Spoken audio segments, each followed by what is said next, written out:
sur les plateaux télé, vous avez une dictature de l'opinion qui, elle, est complètement contraire aux recommandations diverses et variées, et finalement, ça pose pas de problème. Finalement, dans cette histoire, c'est qu'au fond, à la fin de la fin, eh ben, comment je vais dire, c'est un champ ouvert pour des vrais dictateurs, cette histoire.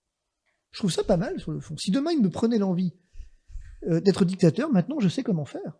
Il suffit de raconter 3 conneries à la minute, de faire peur aux gens pendant 1 an, et de surtout rien lire, et le tour est joué, en fait. Et je manipule l'opinion. Édouard Philippe a dit, il y a 1 an, en mai, au moment du premier déconfinement, il a dit « La liberté va redevenir la règle et l'interdiction La l'exception ». liberté va redevenir la règle. Ce qui est quand même terrifiant dans des premiers ministres. Vous vous rendez compte que le Conseil d'État, un rapporteur public devant le Conseil d'État, un ancien commissaire du gouvernement, le Conseil d'État, en 1914, on peut pas dire que la France traversait une époque très heureuse, a été capable de dire que la liberté est la règle, la police l'exception. Et nous avons changé ça.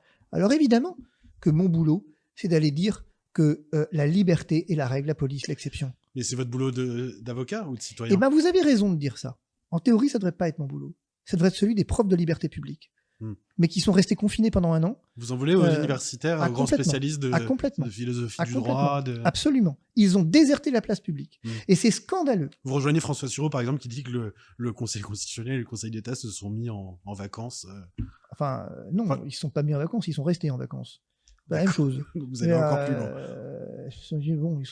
Mais enfin, je veux dire, comment vous pouvez... Enfin, le Conseil d'État, parlons-en 10 secondes. Qui était conseiller d'État?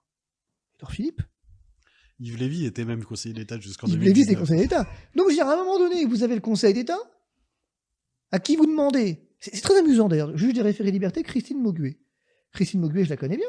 Elle a été ma prof en maîtrise sur les droits publics économiques. Donc, très bien, son cours très intéressant. Déjà rapporteur public au Conseil d'État, et finalement, ensuite, elle est passée au cabinet de Christiane Taubira. Elle est retournée au Conseil d'État. Forcément. Vous pouvez pas demander, si vous voulez, au Conseil d'État, à un moment donné, de déjuger le gouvernement en pleine crise. Parce qu'une carrière, ça se fait et ça se défait dans les crises. C'est ce que disait Thibault Mercier, qu'on avait invité du Cercle Droit et Liberté, qui est un confrère avocat, qui disait qu'il y avait une endogamie, en fait, entre l'administration, le Conseil d'État, qui est censé être relativement indépendant, et les cabinets. Tout à l'heure, j'ai sauté une étape, je citais le doyen Oriot, mais pour autre chose, en fait. Il avait dit, juger l'administration, c'est encore administrer.